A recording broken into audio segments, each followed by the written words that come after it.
All righty, we are going to get underway. Like I said earlier, welcome to National Foster Care Month, and thanks for joining us.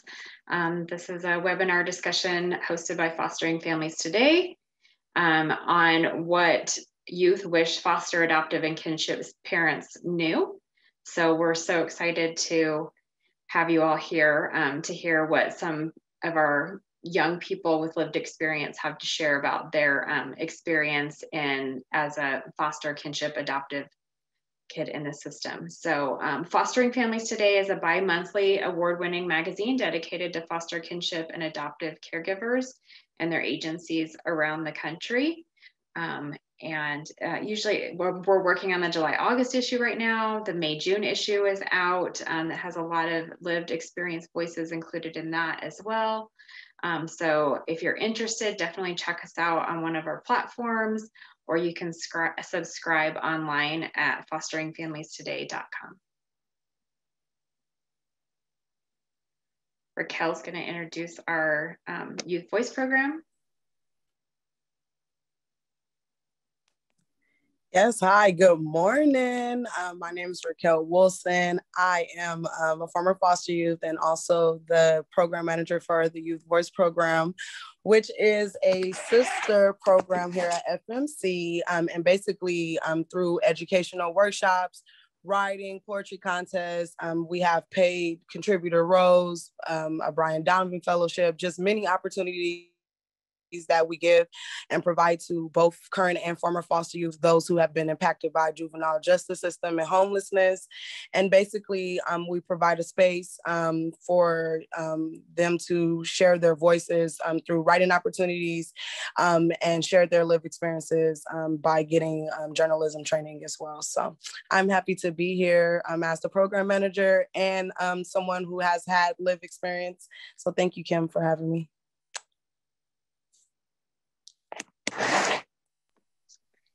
We have a couple of quick polls for you guys to respond. Just give us a little idea of where you're joining us from, how you're related to the foster, adoptive, and kinship care community.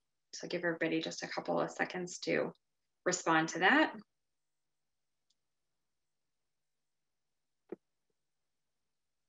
And then our lovely tech person, Emily Jo, will be sharing with us a little bit about where everybody's from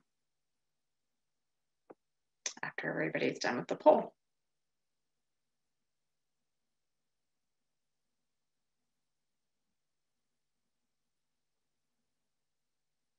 Looks like a lot of awesome. So we have a lot of foster parents, some adoptive parents, a lot of child welfare professionals. So that's exciting to see everybody joining us, kinship parents, current and former foster youth. So thanks so much, all of you, for joining us today. And our next question is, what are you most interested in learning about today? This will just help us, give it an idea from all of you as to what brought you here today and what you might be interested in learning from our panelists.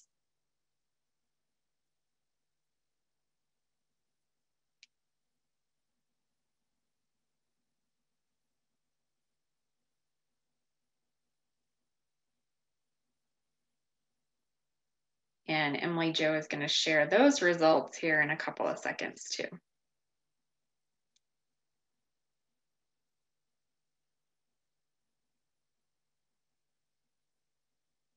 I see some people sharing some things in the chat, doing good works, strategies,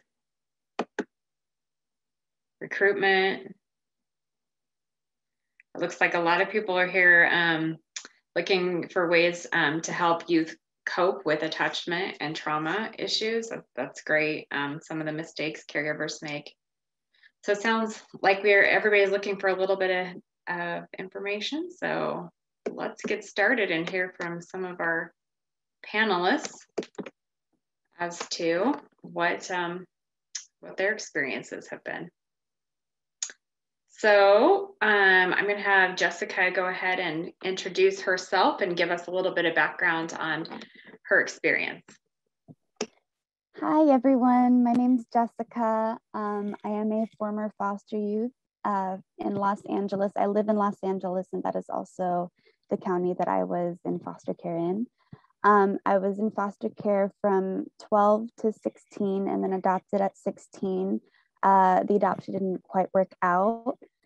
So I do like to talk about that sometimes so that people who are adopting know how to kind of make that work a little better for everyone involved.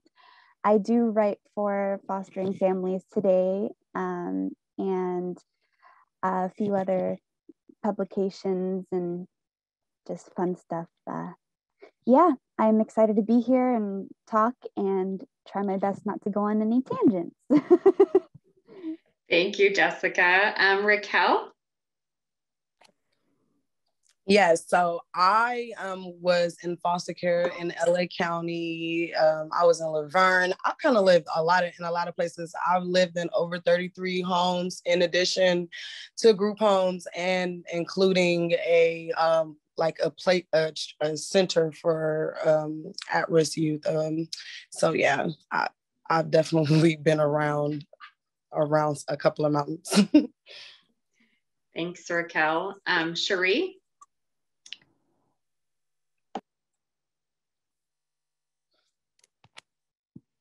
Hi, everyone. I'm Sherry. I'm a former foster youth. I actually was lucky enough to be placed with a family and stay with them all throughout my whole entire life. However, it didn't end up working out. I'm here to talk a little bit more about that and talk about how finances and just the system and the DCFS and all that involvement kind of changed how my transition was outside of foster care. But I'm super excited to show you guys and have you guys learn about my personal experience and all these other individuals too. Thank you so much. And Tessie. Hi everyone, I'm Tessie. I was in temporary guardianship from 16 to 18 in a few different homes, and now I'm a youth voice contributor with Raquel's program, and I work at a children's behavioral health unit, and I'm going to be graduating with my degree in human services next month. So super excited that everyone's here, and I think this is going to be an awesome presentation. Awesome. Thank you so much for all of you taking the time to be here and share your thoughts and experiences with people. So my very first question is, when you think about when you first entered foster care and were moved to a foster home, how was that transition for you? I'm going to go ahead and start with Raquel. Well, I just remember the police being really, really involved. And that's why I kind of speak to a lot about police involvement in their interaction with foster youth and the fear that foster youth have with police, because they're always there when you're removed from the home. I remember them being there when they took me from school, when they went to go get my stuff. The transition, I remember my things being in a black trash bag. And this was before they were buying luggage for you to travel to your next placement. But to me, fairly, from what I remember, and I was 5, I remember they taking me to go get clothes. So you kind of don't understand and you're like scared because you want to be with your mom, but then it's just kind of like you understand, but then you don't. So I don't know. I think that I was fearful, but still in limbo, because I know that the situation that I was in wasn't necessarily a good one too. Jessica, I see you nodding your head. You want to add something to that? The second you mentioned police, I just remember I was hanging out at a friend's house, and when the police came and got me, and I was like, am I going to be with my mom after this? Because I was like, where's my mom? Am I going to be with her? And he's like, you're going to be with your mom, don't worry.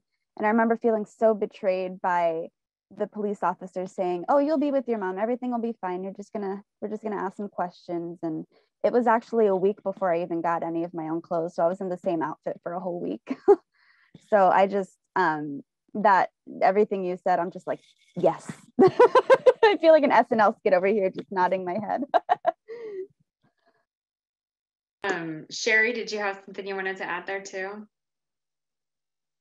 My experience was a little different. So I moved around, but I was a baby, so I was little. So I moved around like a couple places till I was like about a year old, and then I was placed in this foster home where I would spend the next 20 years of my life. So I really never had where's my mom or like what, questions as far as that until I got older and I realized that my skin color was different, my hair was a different texture, and the people who I lived with didn't look like me. And there was only two other people who did, which were my brothers.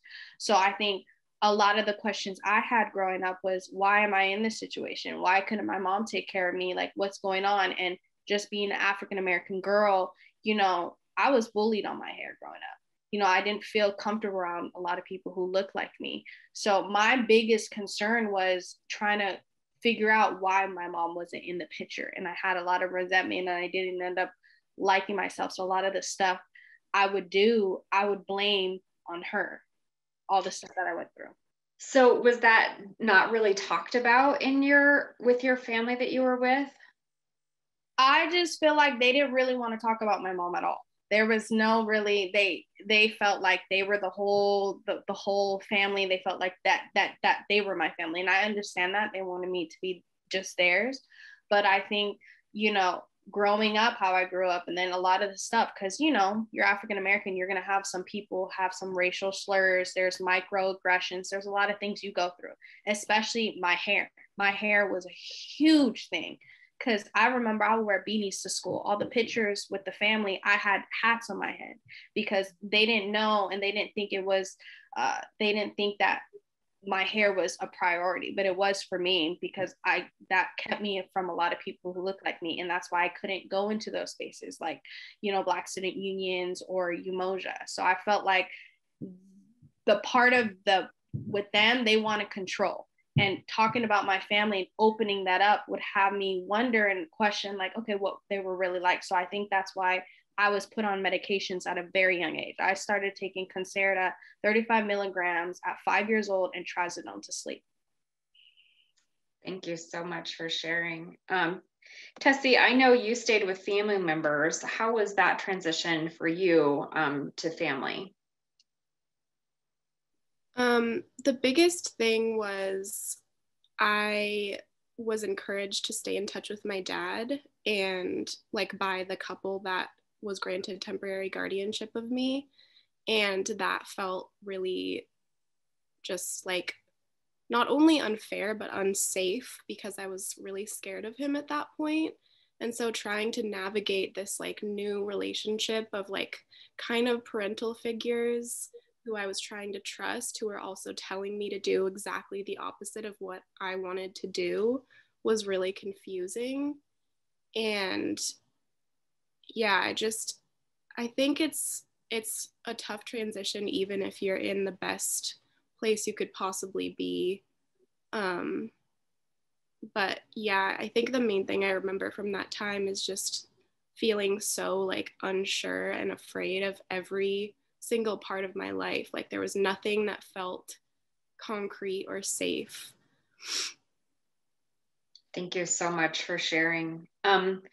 What do you all feel like the caregivers that you ended up with could have done to make the transition a little bit less traumatizing? And Tessie, since you just finished, why don't we start with you? I think allowing me to make the decision about when and if I wanted to contact my dad, that would have been a huge thing. And also just like having grace in general, like encouraging me to make my own decisions when I'm ready to do that versus kind of pushing me into that. I think like a big thing that happens to a lot of kids in the system is their independence is really compromised. And like any sense of control they have over their life is totally taken away. And so I think a big part of healing is like them relearning that they're capable of doing things for themselves, and giving them the space and the time to do that at their own pace is like the most important thing that I have found. And especially, you're entering care at an older age. So I'm sure that would have been really helpful for them to understand that you were old enough to be making some of those decisions and thoughts for yourself. Yeah, I was old enough that like people telling me what to do, I would almost do the opposite to the point of like being unsafe and like putting myself in jeopardy. So yeah, I think allowing space for kids to make their own decisions within reason is like really powerful. That sounds like a normal teenager to me. So, Jessica, how about you? What do you think the caregivers could have done to help with that transition for you? Well, for starters, I had really intense panic attacks ever since I was 9 years old. So, um, I was taken away. The day I was taken away, I was put into the foster home in the evening. So I had a night to kind of just sleep and cry, I guess. So the next morning, the first thing that happened was I started having these really intense panic attacks. And growing up with my parents, no one ever explained to me that there were panic attacks. So I still at 12 didn't know what was happening. I thought I was dying every single time I had a panic attack. So um, when I started having these panic attacks, instead of comforting me and explaining to me what was happening and telling me that I was safe and okay, they would threaten to call the psychiatric emergency team. They wouldn't even try to talk to me. They'd just pick up the phone and start dialing. I remember putting my hand on what is it, the little button where you hang up the phone. I've had a cell phone for a decade. I don't remember. But when you hang up the phone, Yeah. I put my hand on the button. I'd say, please don't call, because they would tell me they're going to give you shots. They're going to put you in this room. And this was like my very first day. I hadn't talked to my mom. No one explained anything to me. So, and on top of it, my foster mom only spoke Spanish and I didn't speak Spanish. So she'd get really frustrated at me when I didn't understand what she was saying. So it was just, I feel like if I would have been treated with a little more of a comforting approach and consideration, like, okay, she's obviously freaking out, let's make her feel safe, instead of them thinking about themselves going, I can't handle this, I'm going to call the psychiatric emergency team so they can handle this. It just put me into instant survival mode. And I thought, okay, I have to hide my panic attacks. I have to pretend like I'm okay. So I think, like I said, just having a more gentle approach to children that freak out, initially, because maybe if I would have even been explained to that I was having a panic attack and that I wasn't dying, and that my world wasn't ending, I might have been a little bit easier to work with. I think it would have been an easier transition for me and for the foster parents and for the social workers.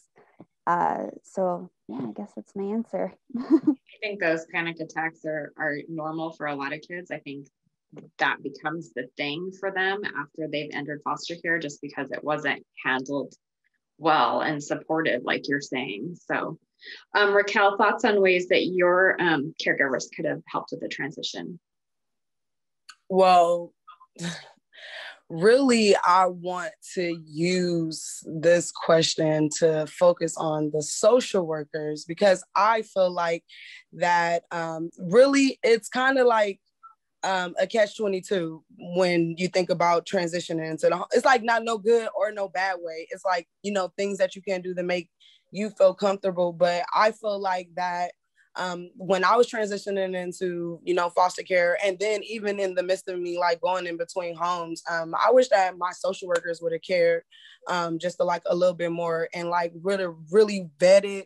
I hate the process when it comes to picking foster parents, because I feel like that there's so many youth in the system that they feel like almost desperate to have anybody, that they don't vet the foster parents. So that sometimes we have foster moms who look great on paper, but then, once they drop you off at the home, then, that scary man who's not supposed to be there comes from behind the door, And so to me, I think that a lot of my transitions to different placements would have been better if my social workers would have really told the truth about the things that I have been through, instead of chalking it up as me being an angry youth or somebody who was dealing with PTSD and didn't know how to control their behavior, or I was a juvenile delinquent and therefore I needed to be, rehabilitated. And that wasn't the case. The truth of the matter is that I was taken from my home, which wasn't a bad home. just got whoopings. And, although I don't necessarily agree with some of the ways that my mom and dad whooped us, I know for a fact that I wouldn't have been sexually abused like how I was in foster homes. And so to me, I think that there's this misconception that, when you get taken from your home, that you go to foster care and there's some like picket white fence and some fairy, godparents that come and swoop you away and now you're, in heaven. And that's not the case often. As said, I went into foster care when I was 5.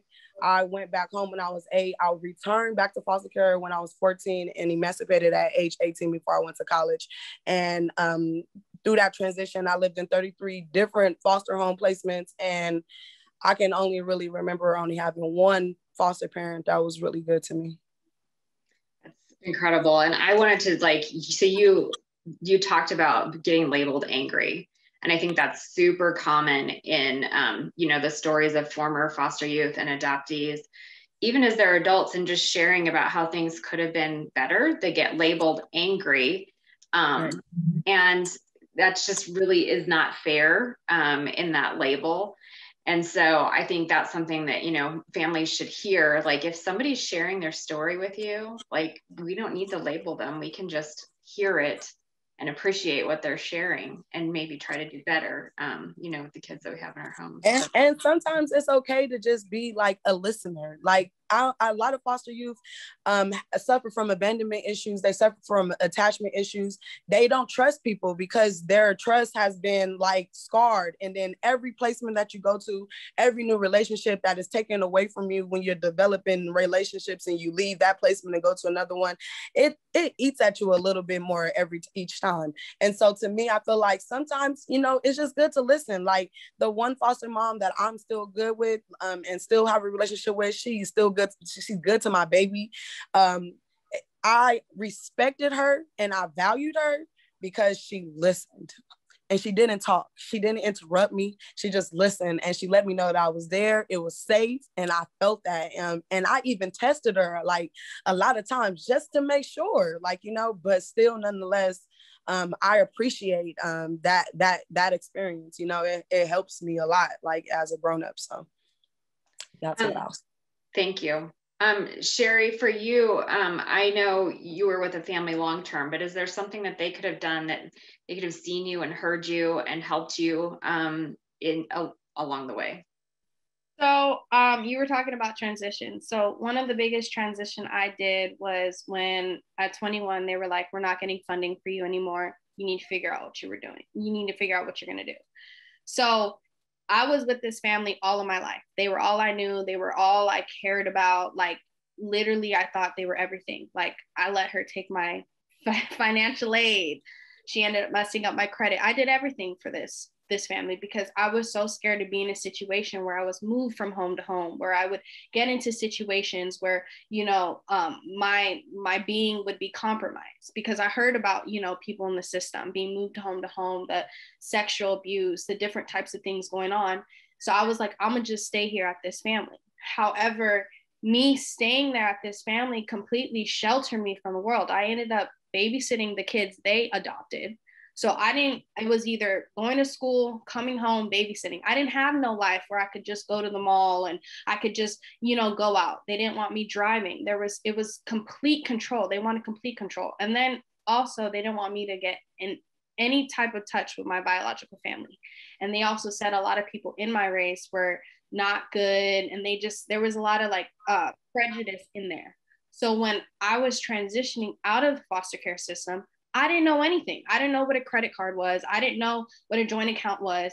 I didn't know what it means to pay rent. I didn't know a lot of stuff. So them, kind of throwing me on a bandwagon just because the money wasn't coming in, it was like, hey, I've been with you guys forever. I did everything. I could tell you I did everything for this family because I wanted a family so bad. I wanted a family so bad. So when I transitioned, and I contacted my biological mom and I told her, I said, look, I don't know what to do. I have nothing. Like I literally have $0. I just came out of the mental health hospital, 5150. I'm trying to go to church. I'm trying to get my life together. I don't know. I'm gonna be homeless. And social workers. I had conversations with social workers. I had conversations with counselors. I would tell people what was going on and nobody was advocating for me. I had called a social worker one time. I said, can you come with me to pick up my stuff from this house? Because if I go back into that house, I'm going to stay there. That's how much emotional abusive that relationship was. And the social worker didn't take time out of her day, because she's supposed to be advocating for me, a former foster youth, to come with me to that house. I blatantly said, can you come with me? Because if I go into that house, I'm going to stay there. And I ended up staying there to where I'm almost 21 and I'm almost homeless. And you're talking about someone who got good grades. I busted my butt. I got good grades. I was in all the programs. I did everything I could possibly do to please this family, to be this angel, but they didn't care. They cared about their kids. They had more love for their kids. I had to, like, even when I was in situations where I had no money, because I gave them all the money because I wanted a family so bad. So when I went into transition at 21 and I began a relationship with my mom, she was complete opposite. The complete opposite. She cared. She showed me love. I was breaking out in panic attacks, trauma. I would cry. I would scream. I would be like, why would they do this to me? I love these people. And I feel like my story is a little different because I genuinely, even when I went back to go pick up my stuff, I was going to go back to them. And my mom, she blatantly said, she said, you've been controlled your whole life. You had people tell you what to do, how to do things, and I'm going to let you make the decision. So if you want to go back, you can go back. And right then, that is what a parent's supposed to do. Because at the end of the day, they can't control what you do. They could give you suggestions, options, but they're supposed to give you a choice. And from then, I had nothing. And my mom took me just how I was. And that is one I want to stress to you parents. Take these kids as they are. No, they're going through things. They may have a lot of things going on, but it takes that one person to be like, you know what? I believe in you. And every time I was like, I can't do this. I don't trust people. I'm freaking out in panic attacks. My mom was right there. And she said, I believe in you. And I'm going to pick you up. I lost you for 20 years and I prayed. She prayed for me, man. She prayed. And I'm so blessed to this day to have someone who loves me through whatever. I'm telling you, she loves me through whatever I do. And she understands me through my traumas, through my annoyance, through my attitude, and she loves me completely how I am. I'm telling you, I had nothing. I was overweight. My hair was messed up. I was completely broken. I love this family so much. And I wanted them to love me so bad. But she took me and she would take me to church. She would take me everywhere. And she would tell me every day, you're beautiful. Anything you want to do, you could do. And I'm going to be here. And she said, till the day I die, I'm going to be here because I couldn't be here for you kids. I couldn't be here. I lost all my kids in the system and I love you. So as a foster parent, I'm telling you, these kids are special. These kids are going places, but they need that one person to stick with them, to be them, to love them, to give them everything. And my mom did that for me. And that was a blessing because God always has bigger blessings for you. And he gave me unconditional love. And that's what I want to say. Thank you so much. I know these conversations are hard. And what you're sharing, we just did a piece in the last issue about the difference of one caring adult. And that is the story that Josh Shipp shares. This is the story that country singer Jimmy Wayne shares, that there was just one caring adult who stepped in the gap for them and stood up for them. And that made all the difference in the world for them. So I think, what you're saying is just so incredibly important. So I appreciate you sharing that with all of us very much. What do you think caregivers did that really helped you? I know a few of you have said you ended up in some homes that were positive and some families did do some things that helped you. So what were some of those things that those families did for you? And Jessica, I'm going to go ahead and start with you. Okay, well, my second foster home, my second foster mom, she would take us shopping and to Starbucks and things like that. That was probably the only foster home I was in where I thought things were going to be okay. It was the only foster home that kicked me out actually because of my mental health. Anyways, some things that she did that helped me were one-on-one time and encouraging my passions. I remember when she would take me to Starbucks without like my foster sisters, and we would just talk and communicate, always about music. She was a musician when she was my age, so we would just talk about everything. And it wasn't always about trauma, like, oh, tell me about the terrible things that happened to you. It was, oh, tell me about the things that you like to do. Tell me why you like this song. And I really appreciated that. And in my second foster home is when I learned how to play the flute. And it was a spur of the moment thing. And I just remember there was such a big difference between my second and third foster mom, because my second foster mom, the one I'm talking about right now, she would always encourage me, tell me, oh, that sounded really good, keep practicing.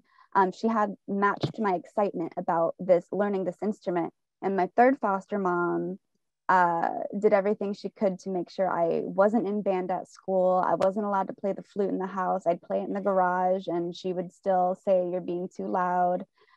She would say, don't bug the neighbors with it. So I think it's really important to first give children one-on-one time. And then secondly, just encourage everything that they like to do. You know, it's pretty simple. And you might not think it would make a huge difference, but I cherish, I super cherish the matching of my passion in that home. That was really helpful for me. So yeah. Thanks so much. I mean, and I think that's that you guys can find the silver linings, even in the homes that weren't always the best and didn't meet your needs the way they could, but the things that they did do at times, those silver linings are important. Tessie, how about you? What are some things the caregivers did that helped you? I think supporting me and giving me attention in a way that I hadn't really experienced before. I was pretty neglected. Sorry, my cat is in the background attacking a box. Oh, that's okay. I was pretty neglected by my dad, and he just always made me feel like a really big burden, even when I was trying to do something positive. Like he wouldn't want to give me a ride, or he would just like not want to pay for it or whatever. And so in the first home that I was in, they were like really encouraging.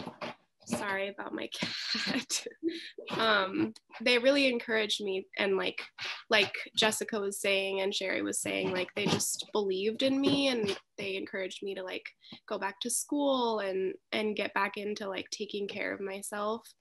And because that had been the main thing that really like fell apart for me, was I just like lost any sense of a routine or like normalcy.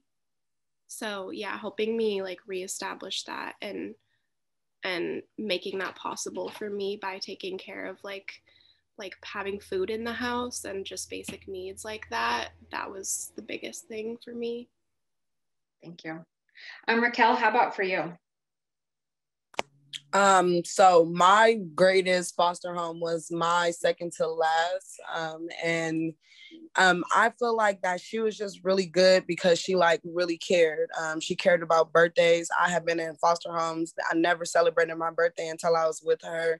I have foster parents who obviously was getting money for me, but they never bought me Christmas presents. They only bought their kids stuff. And so with her, she just like cared. Like we celebrated birthdays. She cared about Christmas, which meant a lot to me because I didn't have that.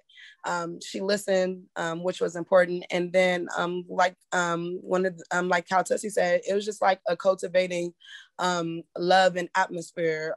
When she like pulled my transcript up, took my like transcript to the school and was trying to figure out why they wanted me to go to a community college, or it's encouraging me to go to community college when I had 3.3 grade point average, and like, you know, really helped me apply to colleges, like really like, you know, set the tone for, you know, help spear me into, you know, a path of success. And so I really, really appreciate that.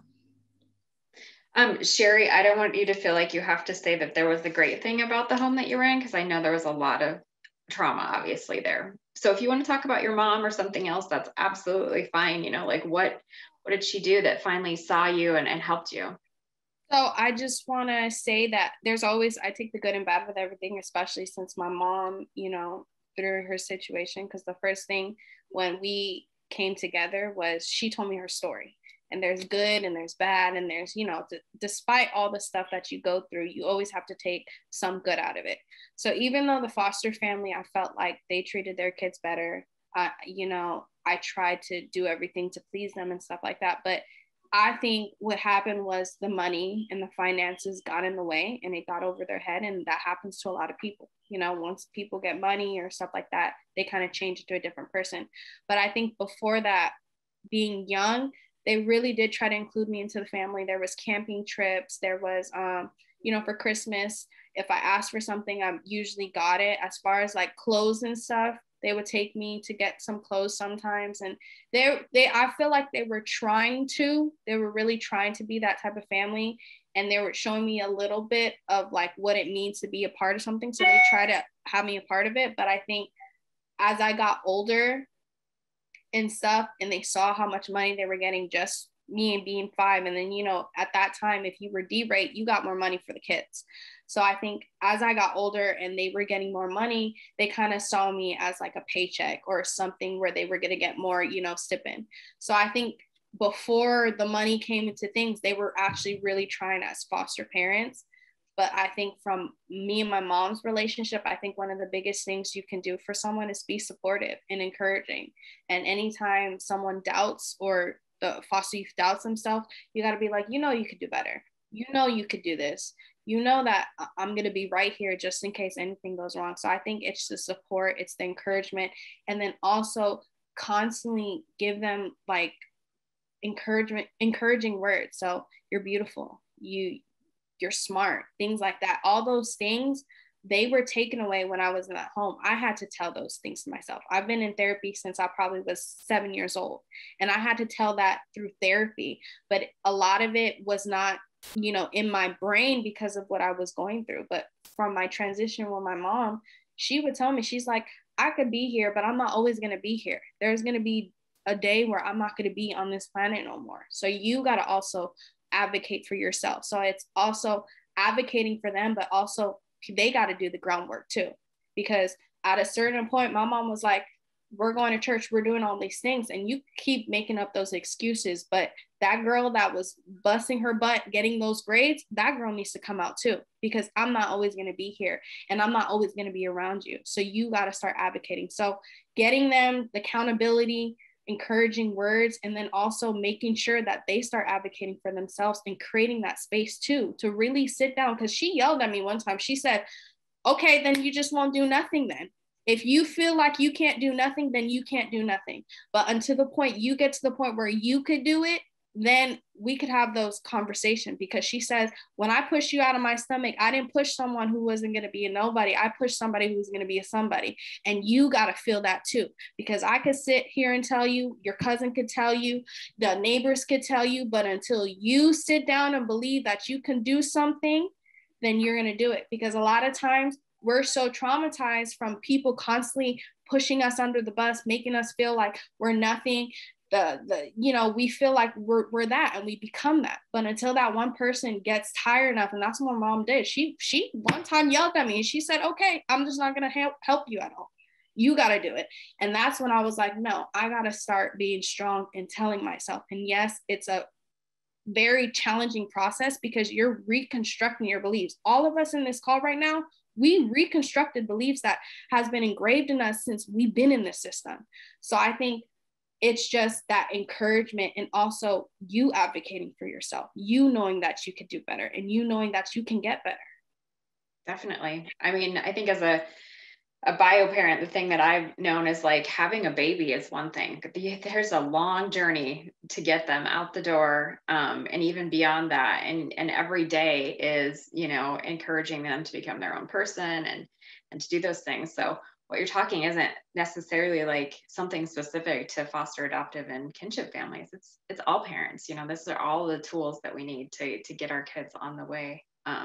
So my last question before we jump into some questions from our people who are watching us today is, what advice would you give to current foster, kinship, and adoptive parents? And Tessie, I'm going to start with you.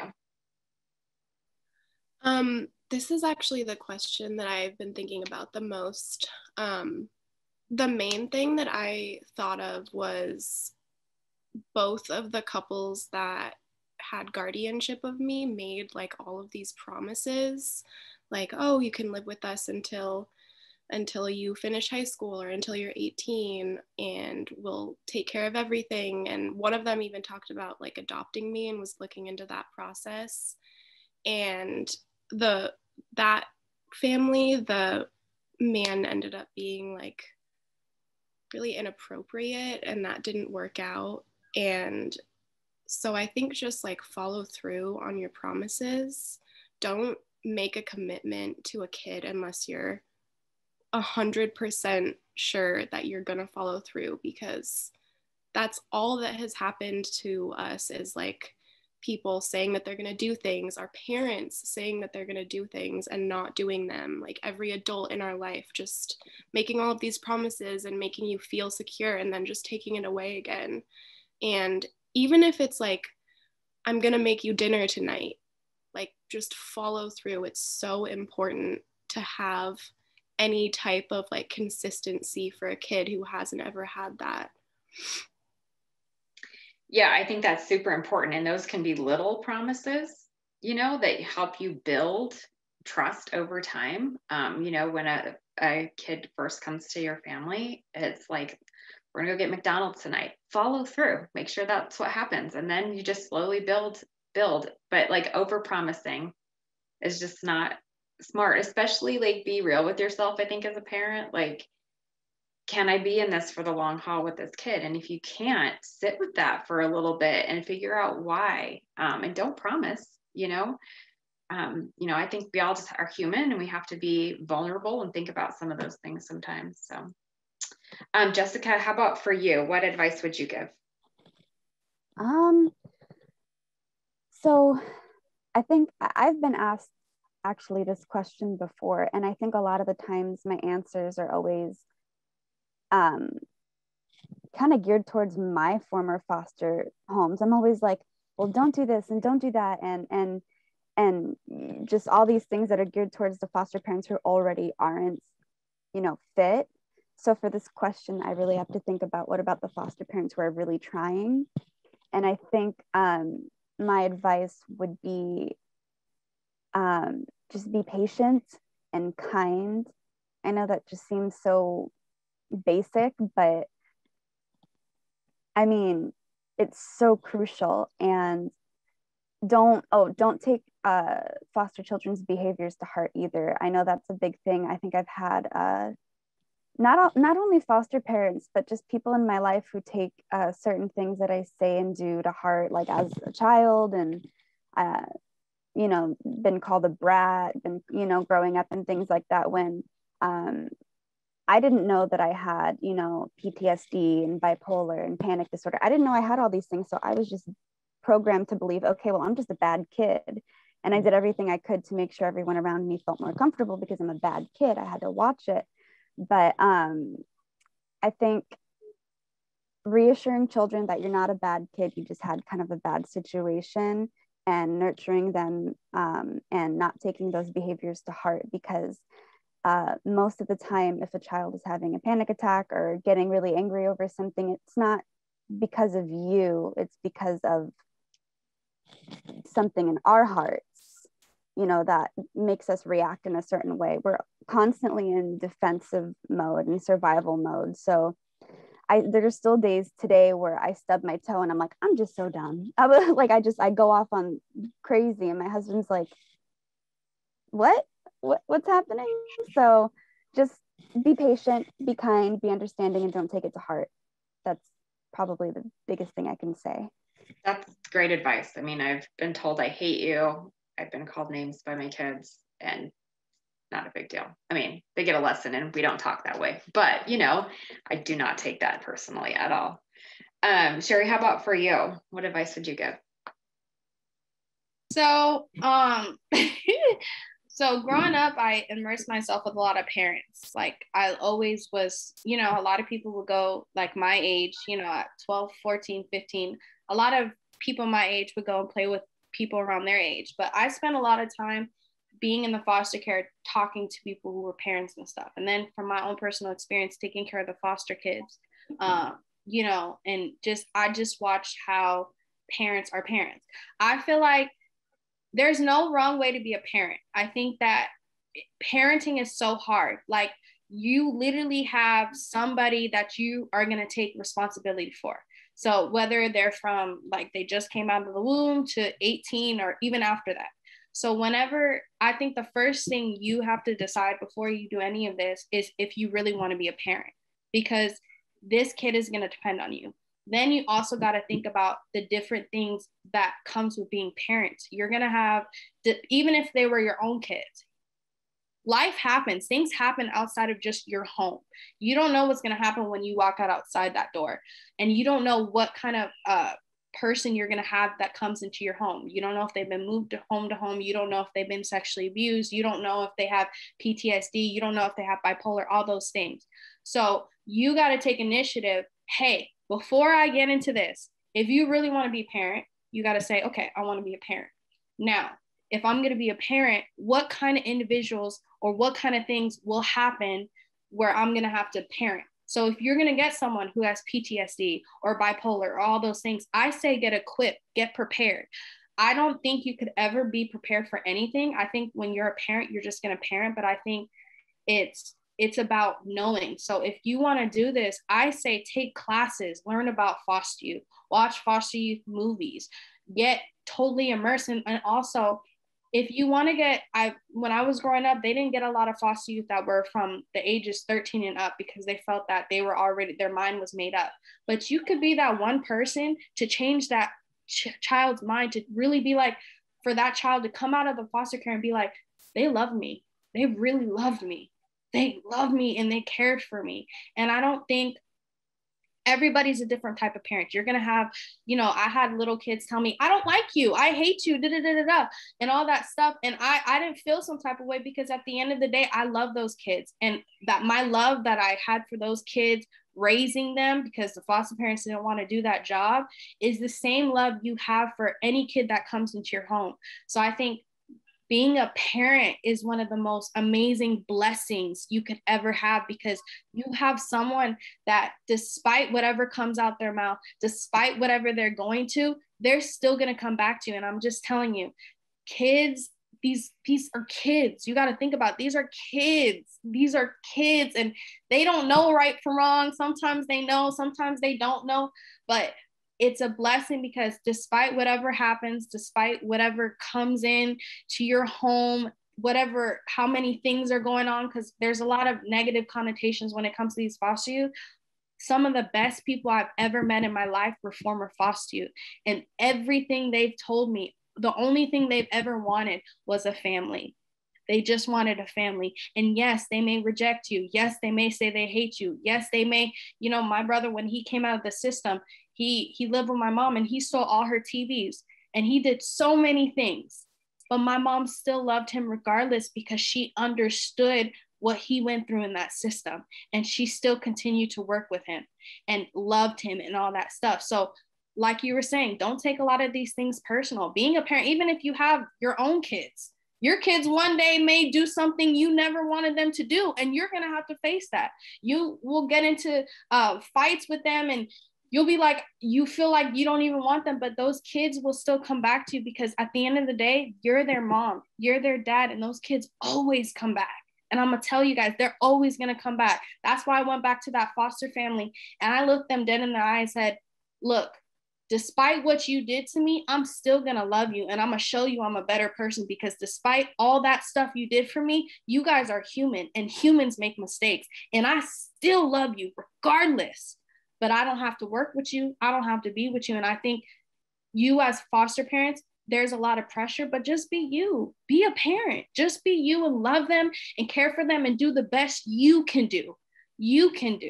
And know at the end of the day, whatever happens, if they're mad at you, if they don't talk to you, they're going to come back to you and they're going to say thank you because you were different than everybody else they've been through. Or maybe they were in a good foster home and they just want to get adopted and you were the person who adopted them. You gave them a chance. All these kids that you're looking at and going to come into your home, they just want a chance at family, at love, at support, at encouragement, at, hey, oh, you have a soccer game? I'm going to go come and be that soccer game. Oh, I'm going to make dinner tonight. Oh, you did really good tonight. Oh, you have a good GPA? You should apply for colleges. That's all they want. That's all they need. And you don't got to be perfect because nobody's perfect. My mom's not perfect. Sometimes she messes up, but I remind myself that she's human. She makes mistakes. It's about communication. It's about two people coming together and saying, we're going to do this. So before you decide, you got to make that hard decision. Are you willing to have responsibility for somebody else? And are you willing to work with somebody else? And also, these kids are worth much more than money. I'm telling you, these kids will change your life. They will change your life because I taken some responsibility of some foster children and I help them out and I see how beautiful they are and how I have to help them reconstruct their beliefs, but they got potential and they're going to make it. But it takes people to give them a chance. So give these kids a chance and you got this. Awesome. Thank you. I wanted to, just one thing you said, no kid owes you a thank you as a foster parent. No kid owes you a thank you. Hopefully you've trained them well. And if you buy them dinner and, whatever, they're going to say thanks, but no kid in your home owes you a thank you. This is our job. We're the ones who signed up to be the parent. We're the ones who signed up to be the foster parent. And so, we do the best we can. And hopefully someday, you will hear thank you, but nobody owes you that. So we have one question that I really want to get to because we're running tight on time. But I think this is kind of a trend right now, and I want to see what you guys have to say. So in Nebraska, more and more, they are encouraging foster parents to work with and get to know bio parents. How do you feel about this? How do you think that maybe would have changed your situation? Whoever wants to jump in, go ahead. I'm going to jump in real quick. I was actually just talking to my mom the other day because I think it was the first article I ever wrote for Fostering Families Today about the terms mom and dad, and how when I was in my second foster home, I was on the phone with my mom, just kicking back, talking to my mom, and my foster mom was walking up the stairs. She asked me to do something and I said, okay, mom. And everything just went black. And I was actually talking to my mom about this and the other day, and she was like, oh, I get it. We were just on the phone. And then we started talking about how if there was just maybe a little more focus on helping my mom too, how I don't want to say maybe things would have turned out differently. I mean, they would have. Looking back on everything, I obviously there are things I would change, but I wouldn't be who I am today if I weren't in all the foster homes that I was in, if I wasn't adopted, if that adoption didn't work out, everything that happened, every little detail, I don't think I should change it, even if I would. But for my mom, I remember my social worker saying, just get an apartment, just do this, just do that. Even if you go into a homeless shelter, I'll give you your kid back, just do it. And I used to tell my mom, just do it. I will get a job, mom. I will do anything. Just get me back, please. I would beg her.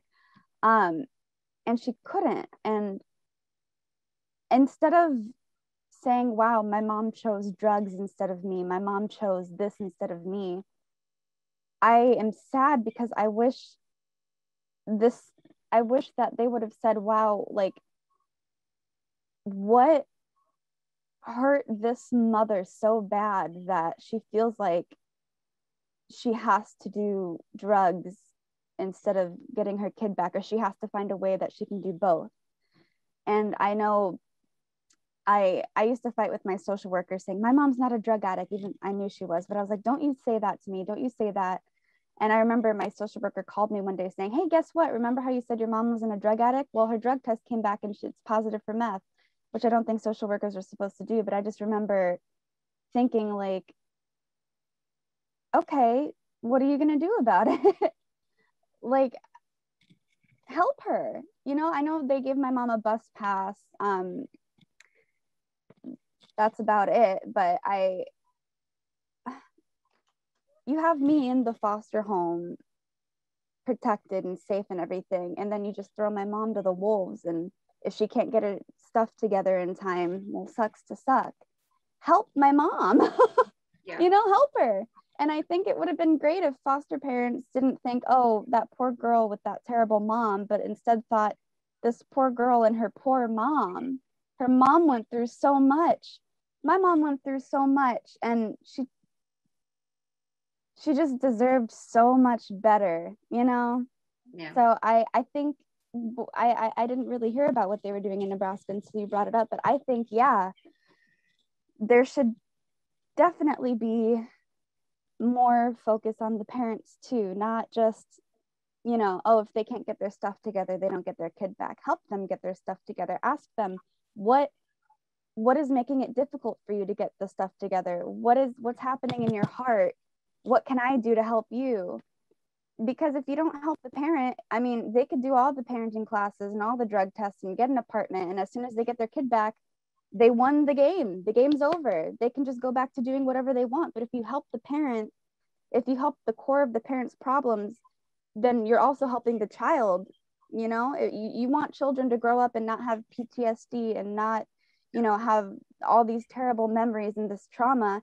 If you help the person who's supposed to protect them, if you help their mom and dad, I'm talking about my mom, but if you help their parents, then you're also helping the kid. You're also helping prevent trauma. So I think that's amazing. Even my mom, like going back to the conversation I had with my mom the other day, she said, like, she jumped, she cut me off. She's like, yes, if they just would have helped me more. And sorry, I'm getting a little passionate about this. I think it's great what's happening in Nebraska. I don't want to take up too much more time because I know everyone else has important things to say, but yes. Yes. Yes. So, I mean, I think that I know for a fact that 3 of the 4 of you all have relationships with your parents now as adults. Kind of speaks volumes. You probably don't have necessarily relationships with all of the people who cared for you while you were in care, but you do have relationships with your parents. Tessie, just because you have a little bit of a different experience, I wanted to see what your thoughts were on keeping connected with bio family when you enter the foster care system.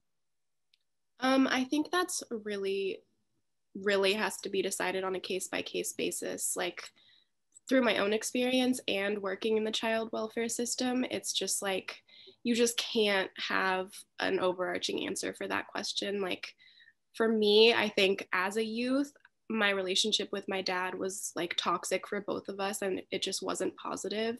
Now, as an adult, we have a great relationship and we've reconnected, and I'm able to like set boundaries with him that I couldn't as a kid. And, you know, for some people, their relationship with their parents will never improve, and that's just the way that it is. But I think like providing the opportunity for the kid to have input on that decision is really important. And there may be things that the kid hasn't told you that they're not comfortable sharing, or that they have told you, and that may be a huge component of whether or not they want to talk to their parents. Like, there may have been abuse that they haven't spoken about or anything like that. So asking for their input and actually listening is the top thing I would say in making that decision. Awesome. I know we're a little bit over time. Is there anything any of you want to share, you know, just as we close this out today?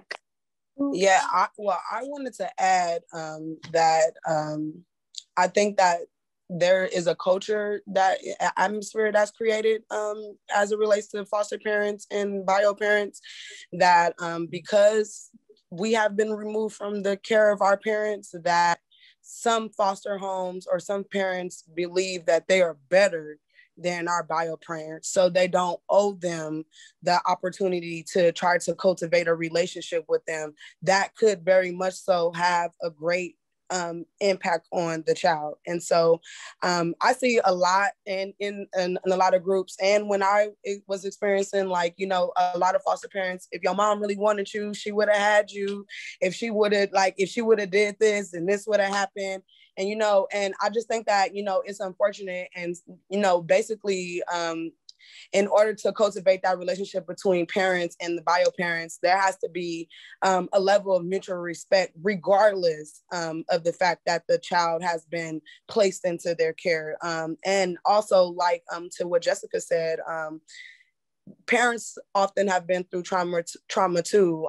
You don't know if this, some of us are foster youth because our parents were in foster care, you know? And so, you know, you have to take every case by case, like Tessie said. But I think that atmosphere that's created, you know, there's some type of hierarchy, and bio parents are less than because they have had their children taken away from them. That needs to change in order to start cultivating a good and healthy relationship between bio parents and foster parents. I certainly see that a lot in the foster parenting toolbox and the kinship parenting toolbox, is that, you know, desire by caregivers sometimes to demonize the bio parents. And I just don't think that's fair. That's not looking at, you know, what's led them to this position. And that never helps the kids. So Sherry, did you have one thing you wanted to say? I just want to stress that, because you know how she, I think it was Jessica, she was saying, help my mom, help my mom, help my mom. And there's a lot of people that will say, well, they don't want help and stuff like that. But at the end of the day, you don't know what happened in their life. You don't know what they've been through. And do you know how easy it is to get on drugs? You could go to a party right now and someone be like, hey, you want some of this? And young, naive, you might just be like, hey, you're addicted to crack cocaine. So just like people want to look at people who do drugs, who do alcohol, who do all those things as bad people, we're all human. We could easily, tomorrow you could fall off the bandwagon, your whole life has changed. So instead of pointing fingers and looking at parents who lost their kids in the system as bad people, everybody goes through something. Even if you don't have a good relationship with your parents, I still stress that you at least have one conversation with your biological parents, because you don't know if they're going to be here tomorrow. You don't know if they're going to be here next week.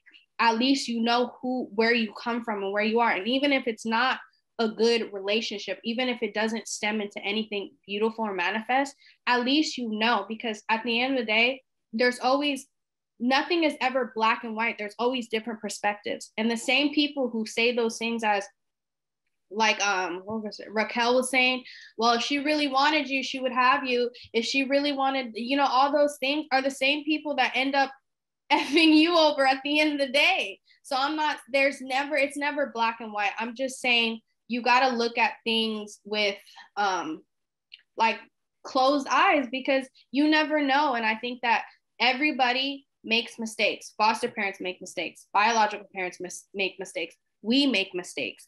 And I think at least having that connection with the biological parent, you could learn a lot of things. You could learn, hey, you can't just go out and try things. You can't just go out. Like, from my mom's personal experience, I learned a lot.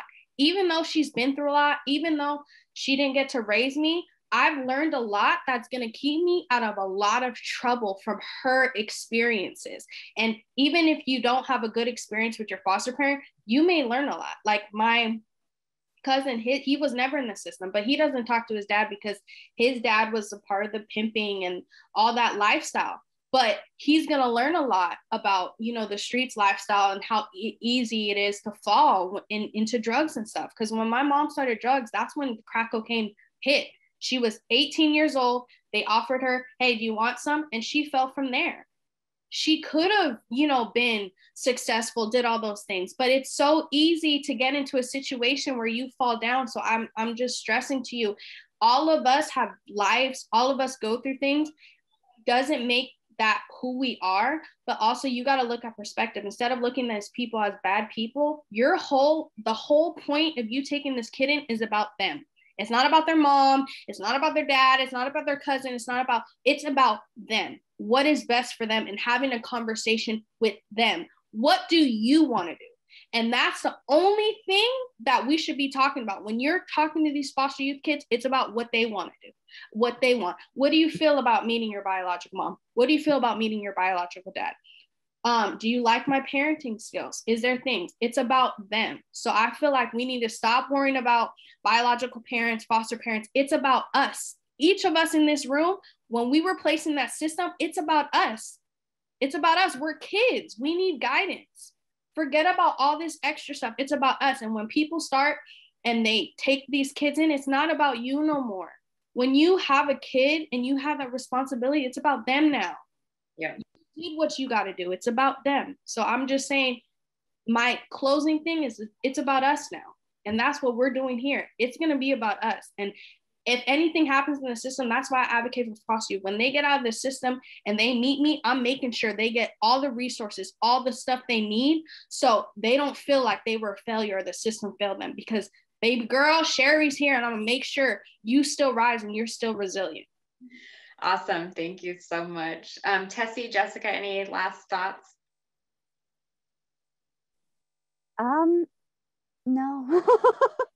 No, I think Sherry, your passion, you kind of really represented us all pretty well too. You know, I feel like sometimes I have a hard time articulating.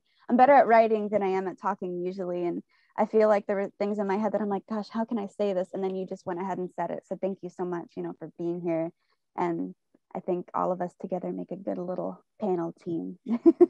Thank you all for sharing your thoughts and your experiences today. I really appreciate it. As Jessica said a couple times, you can read her columns in Fostering Families Today on a regular basis. We feature other youth voices that Raquel pulls together from her program.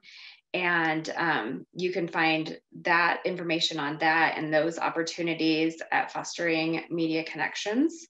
And then you can find information on Fostering Families Today on our website as well. So thank you all so much for joining us. There'll be a recording of this that will get out to you. And we wish you all, you know, to take a minute during this National Foster Care Month and let these type of voices be the ones that are the most meaningful and the ones that you really stop and listen to the most, because we can learn so very much from them. So thank you, everyone.